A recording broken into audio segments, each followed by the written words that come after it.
네, 오늘 보실 말씀은 룻기서 4장 1절부터 8절까지 말씀입니다.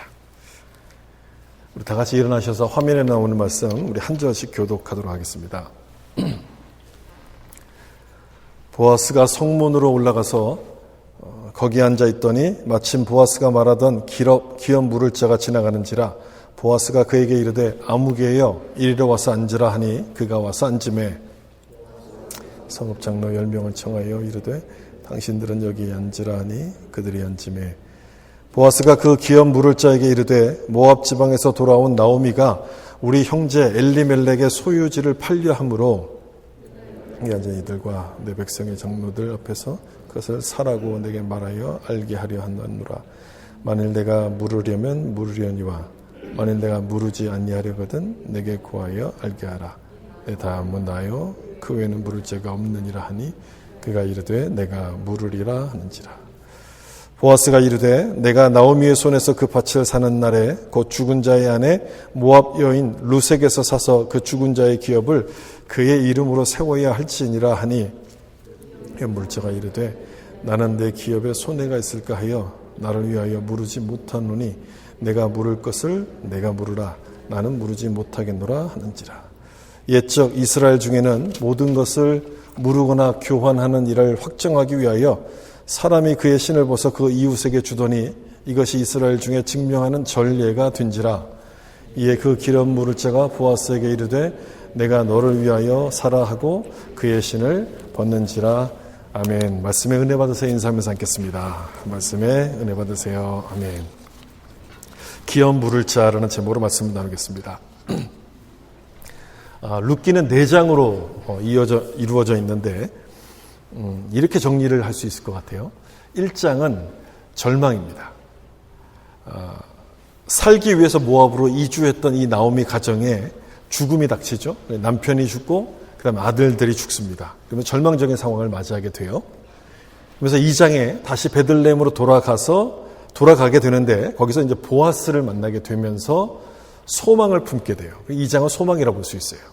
3장은 그 보아스를 통해서 받았던 은혜들을 쭉 기록합니다. 3장은 은혜라고 볼 수 있겠죠. 마지막 4장은 그래서 이 나오미와 룻의 인생이 회복되었다는 것을 기록하고 있습니다. 정리하면 이런 모습이 되겠죠. 1장은 절망, 2장은 소망, 3장은 은혜, 4장은 회복. 이렇게 정리가 되는데 좀 특이한 점이 하나가 있어요. 각 장이 끝날 때마다 그 마지막 부분에 그 다음에 나올 내용을 암시하는 복선이 등장을 한다는 거예요. 그래서 1장의 그 마지막 구절인 저기 22절 끝부분 보시면 그들이 보리추수 시작할 때에 베들레헴에 이르렀더라. 이런 말씀이 나옵니다. 그러니까 보리추수가 끝났을 때 이르렀다라고 되어 있지 않고 추수를 시작할 때 이르렀다라고 이야기하면서 뭔가 소망을 암시하는 그런 복선을 딱 여기 등장을 시켜요. 2장도 마찬가지죠. 2장이 끝나가는 그 마지막 구절에 보면 보리추수와 밀추수를 마치기까지 이삭을 주우며 그의 시어머니와 함께 거주하니라. 이런 말씀이 나옴으로써 뭔가 잘 풀려가고 있는 그런 상황을 여기서 암시하죠.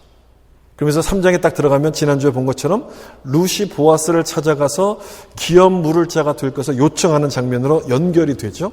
그래서 3장의 마지막 구절은 또 이렇게 끝이 납니다. 그 사람이 오늘 이 일을 성취하기 전에는 쉬지 아니하리라. 이렇게 3장이 딱 끝나면서 엄청난 은혜가 임할 것을 기대하게 합니다. 여러분 이렇게 딱 끝이 나니 그 다음에 궁금해지지 않을까요? 1장이 끝나면 2장에서 뭐가 나올까 이렇게 궁금해지잖아요. 그 드라마의 수법을 그대로 쓰는 거예요. 결정적인 순간에 딱 드라마가 끝이 나면서 그 다음에 무슨 내용이 나올까 막 궁금하게 만드는 것처럼 그런 구성을 지금 룻기가 하고 있는 거죠. 이 3장이 마지막에 보아스의 맹활약을 암시하면서 끝이 나기 때문에 이제 4장에 가면 모든 것들이 다 해결이 되고 잘 풀리겠구나 이렇게 기대하게 되지만 우리 생각처럼 그렇게 쉽게 풀리지는 않습니다. 여기 3장 마지막에 이 일을 성취하기 전에는 쉬지 아니하리라 이런 표현을 하고 있죠. 이 말을 보면 아주 강력한 의지를 표현하고 있는 그런 말이기도 하지만 동시에 뭔가 문제가 남아있다, 걸림돌이 있다는 것을 의미하는 말이기도 합니다. 룻은 보아스를 찾아가면 모든 게 다 해결될 거라고 생각했어요. 근데 한 가지 문제가 있었어요. 룻에게 기업 물을 책임을 가진 사람이 보아스 말고 또 한 사람이 있었다는 거예요. 그 책임은 순서대로 이렇게 순서대로 이제 맡아서 해야 되는데 그 사람이 첫 번째고 보아스가 두 번째였습니다. 만약 그 사람이 하겠다라고 한다면 보아스는 자기를 도울 수가 없는 상황인 거예요. 모든 문제가 쉽게 풀리면 재미가 없잖아요. 룻기도 아마 그런 것 때문에 그런지 하여튼 이런 어려운 문제가 지금 딱 걸려 있는 거예요. 여러분 우리 인생을 볼 때 모든 게 이렇게 다 풀려가면 그 인생에 무슨 재미가 있겠습니까? 기억에 남지 않잖아요. 좀 어려운 일, 굴곡을 좀 겪다 보면 하나님의 은혜가 무엇인지도 생각하게 되는데 바로 룻기도 지금 그런 상황 가운데 있다는 거예요. 그러면 이 보아스가 도울 수가 없는 상황인데 왜 보아스를 찾아가라고 이야기를 했을까? 나오미가 보아스를 찾아가라고 이렇게 이야기하잖아요. 그럼 나오미는 이 상황을 몰랐던 것일까? 모를 리가 없죠. 룻은 이방 여인이었으니까 모를 수 있지만 나오미는 모를 수가 없죠. 그러면 왜 보아스를 찾아가라고 했던 것일까? 그걸 좀 생각해 보시면 여기서 쉬지 않고 일할 것이란 이 말의 의미가 무엇인지를 우리가 알게 되는데 저는 이렇게 생각합니다. 이 보아스를 먼저 찾아가라고 이야기했던 것은요. 하나님의 은혜가 보아스를 통해서 흘러가고 있다는 것을 나오미가 보았기 때문이라고 생각해요. 그러니까 보아스에게는 하나님의 은혜가 임하고 있다는 것을 나오미가 알았기 때문에 이 보아스가 나서야지만 이 일이 성사가 될 거라고 생각했다는 거예요. 그러니까 보아스가 나서야지만 된다 이렇게 생각했다는 거예요. 다시 말하면 이 나오미는 사람을 보고서 찾아간 것이 아니라 하나님의 은혜를 따라갔다는 것이죠. 아무리 돈이 많고 힘이 많은 사람이라 할지라도 하나님의 은혜가 임하지 않는 사람이라면 그 사람을 따라가봤자 아무 소용이 없어요. 여러분 줄 설 때는 누구에게 줄 섭니까? 힘 있는 사람에게 줄 서잖아요. 여러분 그런 사람에게는 줄 서봤자 하나님의 은혜가 임하지 않는 사람에게는 줄 서도 아무 소용이 없어요. 잘 되지 않는다는 거예요. 잘 될 수가 없다는 거예요. 나오미가 그거를 깨달은 거예요. 그래서 순서대로 찾아가지 않고 힘 있는 사람을 찾아가기보다는 하나님의 은혜가 임하는 이 보아스를 찾아가야 된다는 것을 깨닫고서 그 보아스에게 보낸 거예요. 순서가 아님에도 불구하고 이 보아스를 찾아가라고 그렇게 얘기했던 거예요. 그 말이 정확했습니다. 이 일을 성취하기 전까지는 쉬지 아니하리라. 보아스가 이런 말을 하는 거예요. 그러면서 보아스가 열심히 맹활약을 하게 되는 내용이 4장의 내용이에요. 보아스의 역할은 이 룻에게 기업 물을 자가 되는 것이 보아스의 역할인데 이 기업 물을 자 어떤 것이 다시 한번 좀 정리를 좀 하고 넘어가죠. 이 기업을 무르다. 기업을 무르다는 이 말은 히브리어로 고엘 이렇게 부릅니다. 영어로는 redeem이라 불러요. 뭔가를 이렇게 값을 값주고 다시 찾아오는 것. 이게 redeem이잖아요. 그 속량하는 것. 뭔가를 되찾아오는 것을 고엘, 기업 무르다 이렇게 이제 이야기하는데 고엘의 대상은 세 가지예요. 하나는 땅, 두 번째는 노예, 세 번째는 과부. 이 세 가지입니다. 돈이 없어서 땅을 팔았을 경우 누군가가 그 값을 지불하면 그 땅을 다시 찾아올 수 있습니다. 노예도 마찬가지겠죠? 내가 돈이 없어서 다른 사람의 집에 가서 품앗이를 하고 종이 되었을 때 그 값을 지불해 주면 이 노예 신분에서부터 풀려나게끔 돼요. 세 번째가 과부인데 남편이 죽어서 대를 이을 수 없는 그런 상황 가운데 있으면 가까운 친척이 그 사람에게 대를 잇게 하고 그리고 그 기업을 계속 유지할 수 있도록 도와주는 것. 이것이 이제 그 고엘, 이제 그 계대 결혼 이런 내용이죠. 대상은 다 달라요. 대상은 다 다르지만 공통점이 한 가지가 있습니다. 뭡니까? 누군가가 그 값을 대신 치러야 된다는 거예요. 누군가가 치러야 된다. 근데 아무나 치를 수 없어요. 자격이 있습니다. 어떤 자격이냐면 이 고엘의 자격은 먼저는 가장 가까운 친척 순이에요. 가장 가까운 친척이 할 수 있는 것이고 두 번째는 능력이 있어야 돼요. 아무리 친척이라도 이 값을 물을 만한 능력이 없으면 하고 싶어도 할 수가 없는 거예요. 그래서 세 번째 자격이 중요한데 자원해야 합니다. 억지로 시킨다고 할 수 없어요. 능력도 되고 가까운 친척이라 할지라도 안 한다고 하면은 못 하는 거예요. 자원할 때에만 이 일을 할 수가 있는 것인데 이것 때문에 나오미는 보아스를 찾아가라고 이렇게 했던 것 같아요. 보아스는 두 번째 순서였지만 첫 번째 친척보다 훨씬 더 믿음직했던 거예요. 보아스라면 자원할 것 같아. 이 사람은 자원할 것 같지 않아. 아마 이런 생각이 있었던 것 같아요. 하나님의 은혜로 충만했던 이 보아스였기 때문에 이 사람이면 자원해서 이 일을 할 수 있을 것이다라고 이렇게 믿었던 거죠. 그래서 보아스가 즉각 이 일을 시작하게 되는데 무슨 일부터 하냐면 첫 번째 친척을 찾아 나섭니다. 룻기서 4장 1절. 보아스가 성문으로 올라가서 거기 앉아 있더니 마침 보아스가 말하던 기업 물을 자가 지나가는지라 보아스가 그에게 이르되 아무개여 이리로 와서 앉으라 하니 그가 와서 앉으매. 여러분 여기 성문에 올라가서 앉았다라고 돼 있어요. 고대 시대에서는 성문이 사람들이 많이 모이는 광장 역할도 했지만 재판이 이루어지는 곳이었습니다. 성문의 가장 중요한 역할은 재판하는 곳이었어요. 많은 사람들이 보는 앞에서 재판하는 거예요. 재판을 원하는 사람이 있으면 성문에 올라가서 기다렸는데 보아스가 성문에 이렇게 딱 올라가 있는 거예요. 사람들이 궁금했겠죠. 보아스는 그 베들레헴에서 유력한 사람이었거든요. 그러니까 셀럽이었어요. 모든 사람이 다 보아스가 누군지를 알아요. 그 보아스가 성문에 딱 올라가니까 궁금했죠. 왜 무슨 일 때문에 올라가셨습니까? 그래서 보아스가 나오미 집에 기업 물을 자를 찾고 있습니다. 이렇게 얘기를 합니다. 그랬더니 이 소문이 사방으로 쫙 퍼지기 시작합니다. 너무너무 이상한 거예요. 사람들이 볼 때는. 왜 이상하냐면 이 나오미 집의 며느리는 현숙한 여인이라고 칭찬을 받았지만 그 모함 여인이에요. 이방 여인인 거예요. 이 이방 여인을 이 유명한 베들레헴의 셀럽인 보아스가 직접 나서가지고 기업 물을 사람을 찾고 있다? 이상했던 거죠. 그 소문이 쫙 퍼지기 시작한 거예요.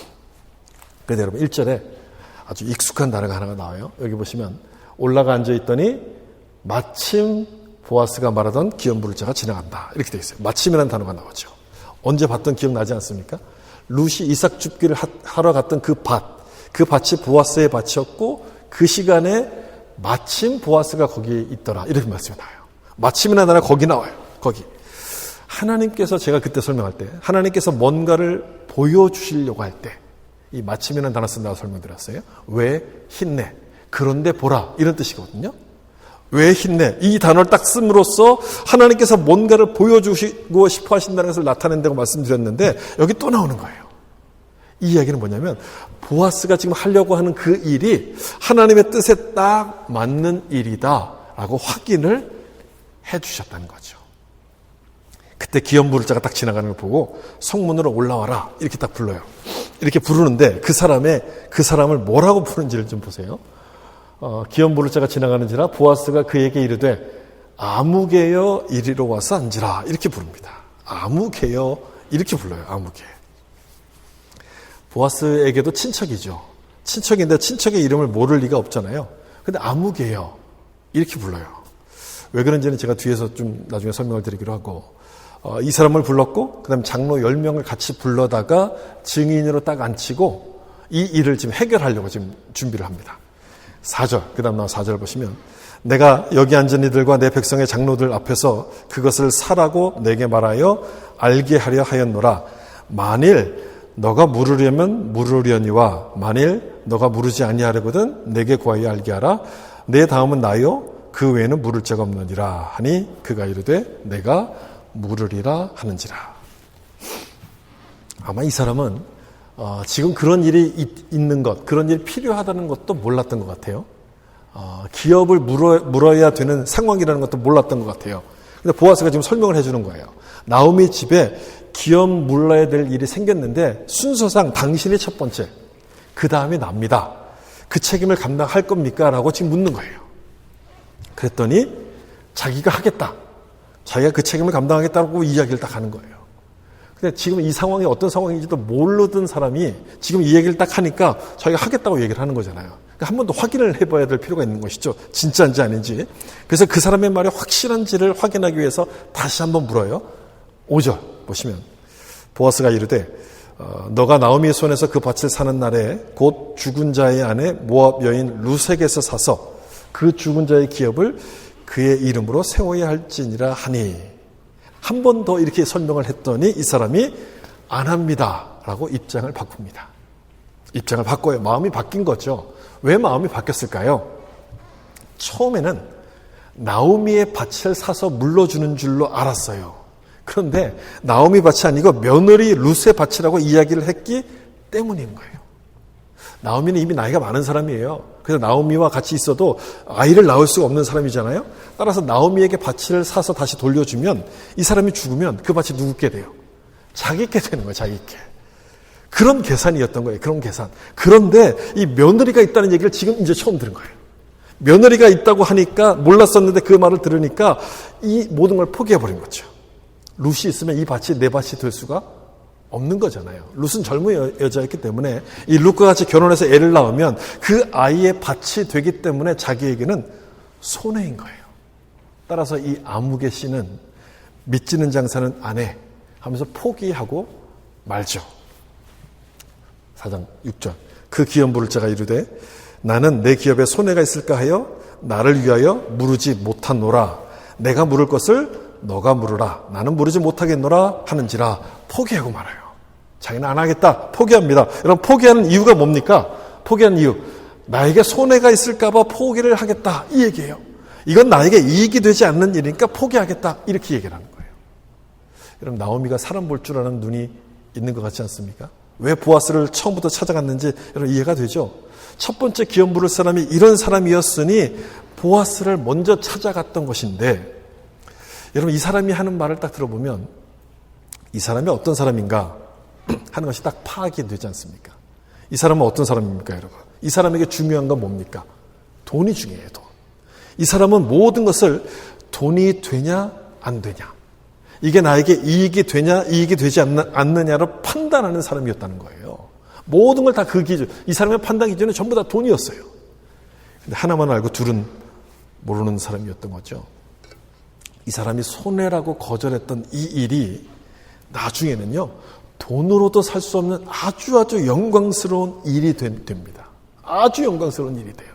예수님의 족보에 올라가는 아주 엄청난 일이었는데 단지 자기에게 손해본다는 이유로 돈이 안 된다는 이유만으로 이 모든 것을 거절해버리고 말아요. 자기에게 굴러들어온 복을 차버린 거예요. 눈앞의 이익만을 쫓아가다가 이 엄청난 영광을 놓쳐버리게 돼요. 사실 이건 우리도 마찬가지 아니겠습니까? 하나님의 뜻에 우리가 온전히 순종하지 못하는 이유는 이게 손해볼까 봐 이게 걱정이 돼서 이 일을 하면 틀림없이 나에게 손해가 되는데 어떻게 이 말씀에 내가 순종하나 이러면서 우리가 고민을 하는 거예요. 손해볼까 봐 우리도 사실은 똑같은 갈등을 하고 있는 것이죠. 여러분 순종이 어려운 것은요 내 거를 포기해야 되기 때문에 어려워요. 포기하는 게 없으면 다 하죠. 누구나 다 할 수 있어요. 근데 내 것을 포기해야지 하나님 말씀대로 따라갈 수 있으니까 이 순종이 참으로 어려운 거예요. 손해보기 싫기 때문에 이 순종을 우리가 하지 못하게 되는데 좀 생각을 좀 해보세요. 그게 정말 손해일지 이익일지 그게 정말 내 생각대로 손해가 될까 아닐까 그 생각을 다시 한번 좀 생각해 볼 필요가 있다는 거예요. 단기적으로 보면 짧게 보면 손해일처럼 볼 수 있습니다.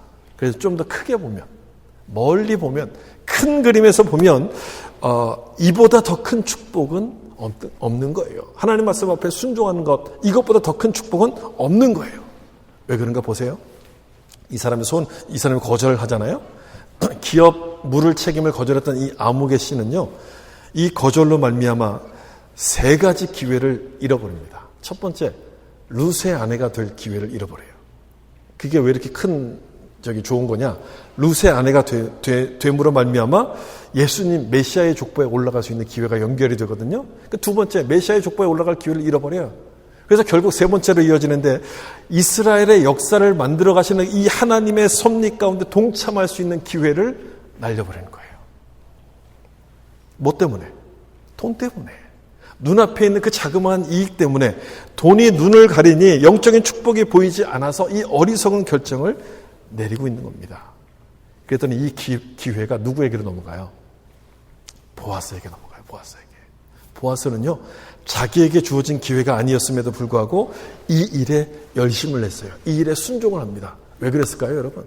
하나님의 뜻이 무엇인지를 분별하는 사람이었으니까 더 중요한 이유는 하나님의 은혜를 늘 사모하는 사람이었기 때문에 그렇다는 거예요.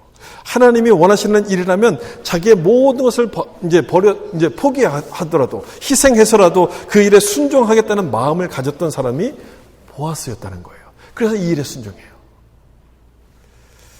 다시 말하면 보아스는요, 계산기를 두드리며 이익을 따지기보다는 하나님이 언제나 우선이었던 거예요. 하나님이 우선이었어요.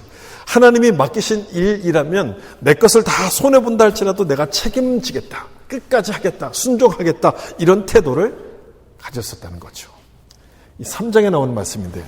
이 룻이 타작마당에서 몰래 이제 보아스를 찾아가지 않습니까? 그때 이제 둘이 나눴던 대화 가운데 이런 내용이 나와요. 3장 13절. 만일 그가 기업 물을 책임을 내게 이행하기를 기뻐하지 아니하면 여호와께서 살아계심을 두고 맹세하노니 내가 기업 물을 자의 책임을 너에게 이행하겠다. 이런 말씀이에요. 책임이란 말이 2번이나 나와요. 아무개시가 안 하면 내가 반드시 책임질 거다. 반드시 책임질 거다. 약속을 딱 하는 거예요. 여러분, 보아스는 어떤 사람이에요? 책임지는 사람이었어요. 책임진다는 것은 하나님 말씀에 순종한다는 뜻이에요. 책임지는 사람이었어요. 이 단테가 쓴 신곡을 보면 천국과 지옥을 이렇게 나눠서 기록을 하잖아요. 근데 지옥편에 보면 지옥을 이렇게 쭉 등급을 쭉 매겨놨어요. 제일 나쁜 사람이 제일 바다, 그 다음에 위로 이렇게 쭉 올라가는 것을 등급을 매겼는데 가장 밑바닥에 있는 사람이 여러분 어떤 사람인지 아십니까? 가장 지옥의 밑바닥에 있는 사람이 어떤 사람이냐면 배신자. 2번째는 책임을 회피한 사람. 이 사람이 지옥 제일 밑바닥에 가는 걸로 그렇게 기록을 했어요. 책임을 회피한다. 여러분, 지금도 마찬가지지만 어느 시대든지 책임을 회피하는 것은 수치스러운 일로 사람들이 여깁니다. 수치스러운 일이에요. 자기 책임을 회피하는 것은 참 창피한 일이에요. 오늘 본문에 다시 한번 4장 8절에도 보면 이에 그 기업 물을 자가 보아스에게 이르되 내가 너를 위하여 사라 하고 그의 신을 너가 너를 위하여 사라 하고 그의 신을 벗는지라, 이런 말이 나와요. 신발을 벗음으로 말미암아 자기 권리를 포기하겠다, 자기 책임을 넘기겠다, 이렇게 지금 표현을 하는 것인데, 이스라엘 백성들의 관습에 따르면 책임을 회피한 사람에게는 2가지를 하도록 합니다. 2가지. 하나는 여기 있는 것처럼 신을 벗는 거예요. 또 하나는 얼굴에 침을 뱉는 겁니다. 이 2가지를 해요. 하나는 신을 벗고 또 하나는 얼굴에 침을 뱉어요. 어떤 의미인지 여러분 아시겠죠? 책임을 회피한다는 것은 얼굴에 침을 뱉어야 될 정도로 아주 수치스러운 일이라는 거예요. 어느 시대든, 고대든지 지금이든지 다 마찬가지. 어느 시대든지 자기 책임을 이제 회피하는 것은 참으로 수치스러운 일이에요. 여러분, 지금도 우리 사회에서 벌어지는 많은 문제들이 바로 여기서부터 이제 비롯되는 것 아니겠습니까? 책임을 감당하기보다는 책임을 피하려고 합니다. 사회 지도층에 있는 분들, 엘리트라는 분들이 그런 거예요. 영광은 취하려고 하지만 책임은 지려고 하지 않아요. No cross, no crown. 이런 말이 있음을 다 알면서도 책임은 회피한 채 영광만을 취하는 사람이 너무너무 많기 때문에 이 사회가 여러 가지 문제들이 막 벌어지고 있어요. 그런 면에서 오늘 보는 이 보아스는 우리가 좀 주목해 봐야 될 인물이에요. 자기를 희생해서라도 하나님이 주신 책임을 감당하려고 열심히 노력하는 그런 사람이었던 거예요. 바로 이것 때문에, 이런 책임의식 때문에 보아스는 기업 물을 자가 되려고 노력하기 시작했고, 또 하나, 왜 보아스가 자기 순서도 아닌데 기업 물을 자가 되려고 했을까? 또 하나는요, 청지기 의식을 가졌기 때문에 그래요. 청지기 의식. 청지기라는 것은 주인의 것을 맡아서 관리하는 사람이 청지기죠. 청지기. 그러니까 내가 가진 모든 것은 다 주인의 것입니다. 하나님의 것입니다. 하나님이 맡기셨다는 재물관을 가지고 있었다는 거예요. 청지기. 하나님께 맡았다는 이런 재물관을 가졌던 그런 사람이었다는 거예요. 이 아무개시가 기업 물을 책임을 포기했던 것은 손해보기 싫어서 아닙니까? 손해보기 싫다는 얘기는 이 사람이 가지고 있는 재물관은 뭐냐면 모든 게 내 거다. 이런 재물관이에요. 돈도 내 거, 땅도 내 거, 사람도 내 거, 모든 게 내 거다는 이런 재물관을 가지고 있어요. 여러분, 이것이 타락한 인간의 본성 아닙니까? 욕심으로 말미암아 타락한 인간의 본성인데, 그래서 하나님은 그 욕심대로 살지 말라고 어떤 제도를 주셨냐면, 지금 우리가 보고 있는 것처럼 이 고엘, 기업 무르는 제도를 이스라엘에 주세요. 땅을 빼앗겼을 때 그 땅을 돌려주게 하심으로 말미암아 이 땅은 너희의 것이 아니라 하나님의 것이다. 땅의 모든 것들이 여호와의 것임을 기억하도록 하나님께서 만들어 가셔서 이런 제도를 주셨어요. 그래서 이스라엘 백성들 안에는요, 이 고엘 제도하고 연결되어 있는 아주 특별한 제도가 있습니다. 안식년과 희년이란 제도예요. 안식년과 희년. 살다 보면 빚을 질 때가 있잖아요. 이 일이 힘들어서. 그럼 우리에게 주어진 기업의 땅을 다른 사람에게 맡기고 팔고 돈을 빌려갖고 씁니다. 또는 내가 저 사람에게 가서 종이 되기도 해요. 그러면서 이제 삭스를 이제 그 노동을 팔아서 이제 삭스를 얻어오기도 합니다. 그런 경우에 돈이 있으면 문제가 안 되죠. 다시 돈을 갖고 갚아주고 이제 되찾아오면 되니까. 돈이 없는 게 문제예요. 돈이 없으면 그냥 평생을 노예로 사는 거예요. 한번 이제 땅을 이제 빼앗겼으면 그 땅을 찾아올 수 있는 방법이 없어요. 그걸 방지하려고 주신 제도가 안식년, 희년이에요. 안식년이 되면 빚을 탕감해 줍니다. 그리고 경작하던 땅을 쉬게 해요. 그리고 이 안식년이 7번 반복되면, 이제 안식년이 7년이니까 7년이 7번 반복되면 49년이잖아요. 49년이 오고 그 다음 해를 50년째를 희년이라 불러요. 이 50년째 희년이 딱 오면 종이 되었던 사람들을 다 풀어줍니다. 그리고 담보로 가졌던 모든 땅을 다 돌려주도록 그렇게 말씀하셨어요. 그렇게 함으로 말미암아 처음처럼 리셋이 되는 거예요. 모든 게. 처음 사람에게 다 돌아가는 거예요. 이 일을 통해서 하나님께서 무엇을 말씀하시냐면 땅의 모든 것은 다 여호와의 것이다. 하나님의 주권을 인정하며 살도록 그렇게 만드신 거예요. 여러분, 레위기서 25장 토지를 사고 팔지 말라. 토지는 다 내 것임이라. 하나님이 그렇게 말씀하세요. 토지를 사고 팔지 말라. 다 내 거다. 이렇게 말씀하셨는데 지금 현대를 살고 있는 우리 눈에는 참 이상한 말씀으로 보이잖아요. 내가 벌었으니 내 거지. 이렇게 생각하잖아요. 이 집은 내가 샀으니까 내 거지라고 생각하는 이 자본주의 사회에서는 이 말씀이 굉장히 이상하게 보여요. 불공평하다. 내가 샀는데 왜 하나님의 거야? 불공평하다고 생각할 수 있지만 여러분, 이 희년과 고엘 제도, 기업물을 제도는요, 약자를 위해서 주신 제도예요. 약자. 여러분, 땅을 영구히 팔고 살 수 있다면 누구에게 유리할까요? 부자입니까? 가난한 사람입니까? 부자에게 유리하죠. 가난한 자는 돈이 없으니까 땅을 맡기고 돈을 빌려서 쓰잖아요. 근데 그 돈을 갚지 못하면 그 땅을 영영이 뺏기는 거예요. 땅을 되찾아올 수 있는 방법이 없어져요. 그 가난이 대물림 되겠죠.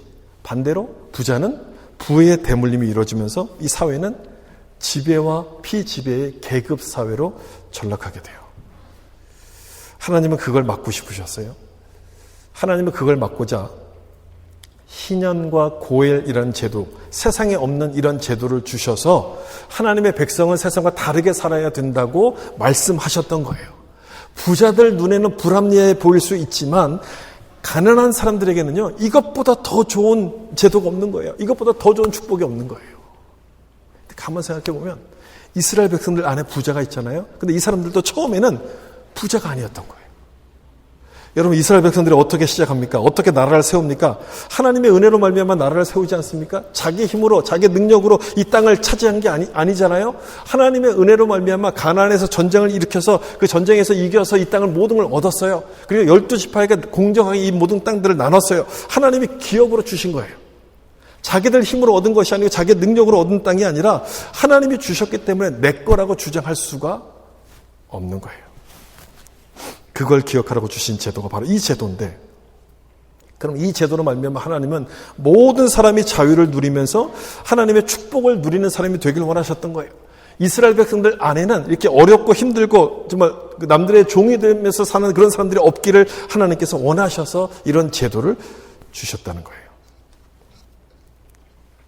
세상과 전혀 다른 기준과 제도를 주셔서 하나님의 백성들이 사는 방법은 세상과 다른 모습으로 살아야 된다. 이걸 하나님께서 알려주셨는데 안타깝게도 희년이 이루어졌다는 기록이 한 번도 성경에 나오지 않아요. 한 번도. 그래서 이루어졌는지 안 이루어졌는지 알 수는 없지만 기록상에 나온 게 한 번도 없어요. 하나님 말씀에 온전하게 순종하지를 못했다는 얘기죠. 그런데 그 일을 지금 누가 하려고 하는 겁니까? 보아스가 그 일을 지금 하려고 하는 거예요. 보아스가 그 일을 하는 거예요. 그랬으니 하나님 마음이 얼마나 기쁘셨겠어요. 더구나 여러분, 이 룻기가 써졌던 시대는 어떤 시대라고 제가 말씀드렸어요? 사사시대예요. 사사시대. 사사시대의 특징이 뭡니까? 모든 사람이 다 자기 소견에 옳은 대로 행하던 시대. 하나님을 잊어버리고 자기 욕심대로 행하던 시대가 이 사사 시대예요. 그래서 기업물을 책임, 고엘의 책임, 율법도 다 무시해버리고 자기 이익을 따라서 살던 이 시대인데 보아스는 손해를 감수하면서 그 일에 순종하는 거예요. 하나님이 기뻐하신다면 나를 희생해도 아깝지 않습니다. 나의 모든 것은 하나님이 나에게 맡겨주신 것입니다라고 생각하면서 살아갔다는 거예요. 여러분, 어찌 하나님께서 이 보아스를 통해서 역사하시지 않겠습니까? 이 보아스를 기뻐하실 수밖에 없었던 거죠. 근데 이 아무개 씨 입장에서 보면 보아스가 어떻게 보였을까요? 참 미련해 보였을 거예요. 저렇게 오지랖이 넓으니까 제대로 못 살지, 저렇게 고생하며 살지 하면 우스워 보였을 거예요. 나중에 보아스와 이 룻이 결혼해갖고 아들을 낳거든요. 그 아들 낳은 걸 봤을 때 이 사람 아무개 씨가 무슨 생각했을까요? 그래, 내 생각이 맞았어. 내 예상이 맞았어. 그럼 저 땅은 다 뺏기는 거야. 참 손해보는 거야. 아마 그랬을 거예요. 그런데 여러분, 누가 맞는 건가요? 이 사람이 맞는 겁니까? 아니면 보아스가 맞는 겁니까?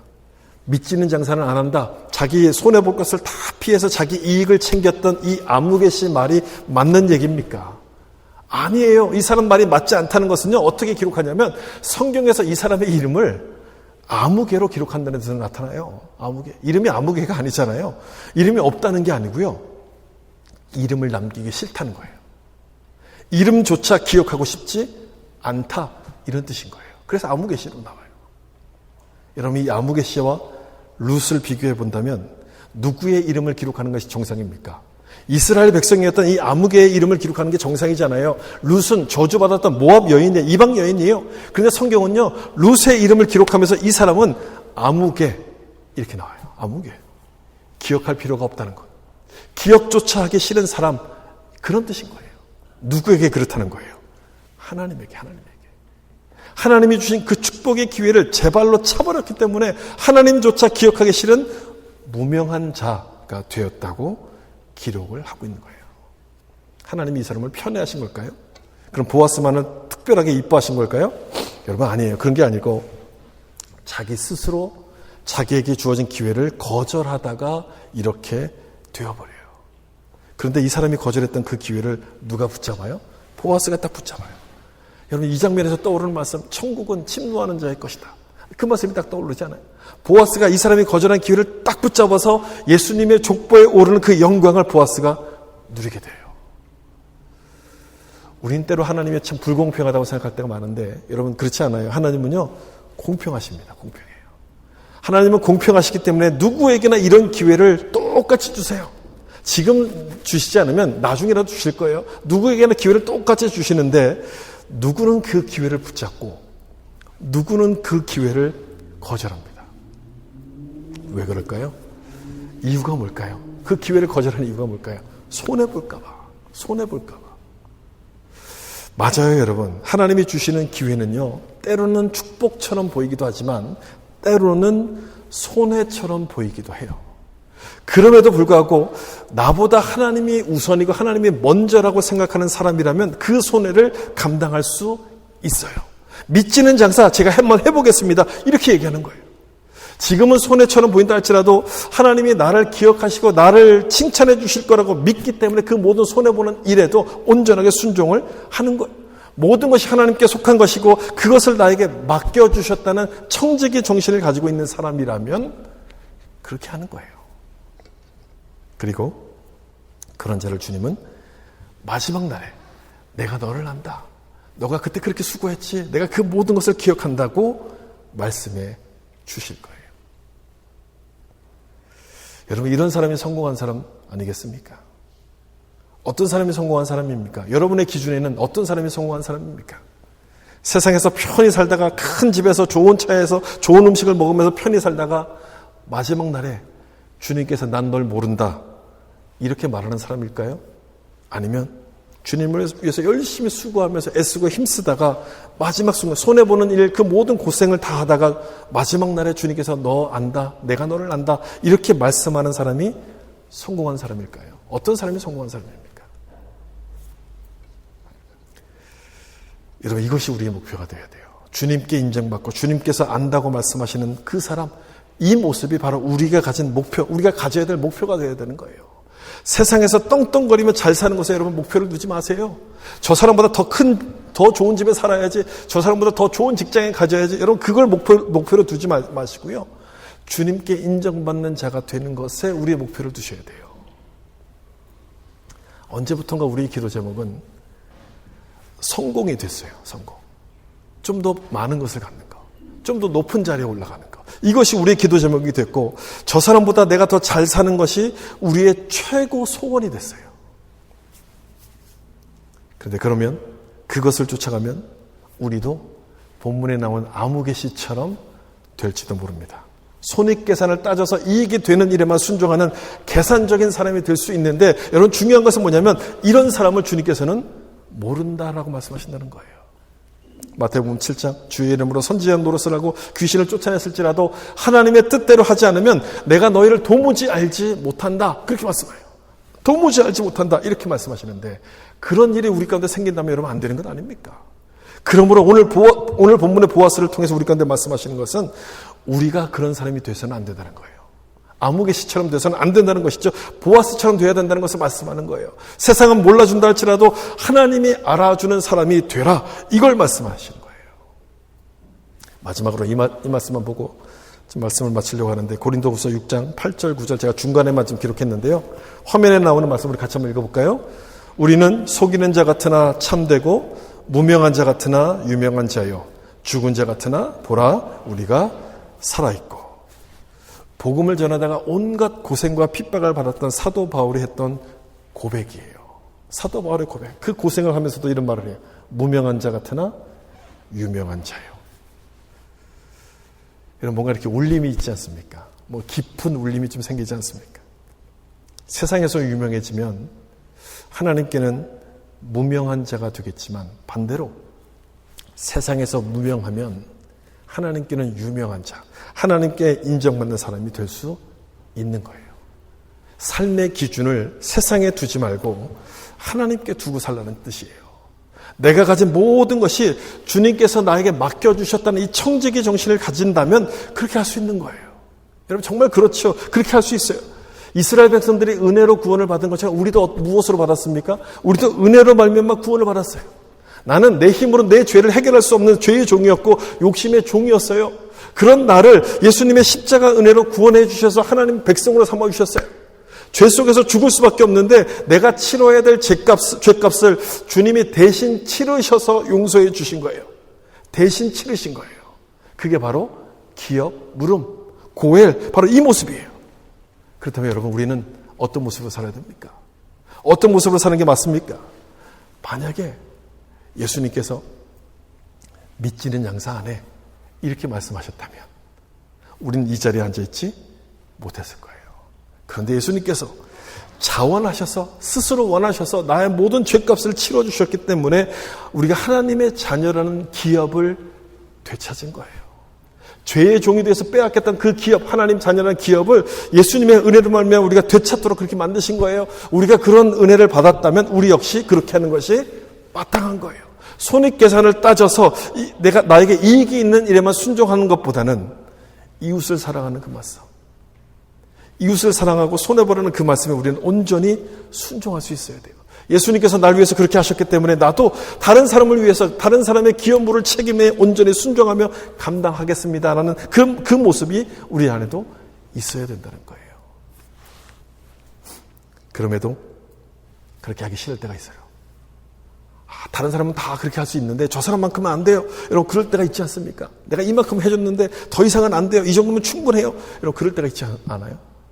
내가 열심히 말씀대로 살려고 순종함에도 불구하고 안 될 때가 있잖아요. 여러분 그럴 때는요, 이런 생각을 좀 해보시면 좋겠어요. 만약 예수님께서 날 보시면서 그렇게 말씀하셨더라면 어땠을까? 쟤는요, 제가 한두 번 했는데 안 돼요. 더 이상 쟤는 포기해야 돼요. 더 이상 못하겠어요 라고 말씀하셨다면, 날 보고 예수님께서 힘들어서 더 이상 못할 사람입니다라고 주님이 말씀하셨더라면 어땠을까? 그 생각을 하면 다시 순종할 수 있는 용기가 생기지 않습니까? 내가 예수님의 기업물을 그 십자가의 희생을 통해서 생명을 얻은 것처럼 다른 사람을 위해서 희생하고 헌신한 일에 나도 순종하겠습니다는 그 마음이 우리 안에 생기게 돼요. 세상은 그런 우리를 몰라준다 할지라도 주님은 내가 너를 안다. 수고했다. 너는 참 유명한 자다. 하나님께서 인정하는 사람이라고 그렇게 불러주실 거예요. 여러분, 우리가 그런 자가 되어야 되지 않겠습니까? 여러분들은 어떤 모습으로 살기를 원하십니까? 세상 것을 즐기다가 이름조차 남기지 않는 아무개 씨처럼 살고 싶으십니까? 아니면 손해를 감수하면서 모든 기업부를 책임을 끝까지 감당했던 순종한 보아스처럼 살기를 원하십니까? 우리 모두가 다 무명한 자 같으나 유명한 자라고 칭찬받는 보아스와 같이 살아갈 수 있는 그런 놀라운 은혜가 여러분 모두에게 임할 수 있기를 예수님의 이름으로 축원합니다. 기도하겠습니다.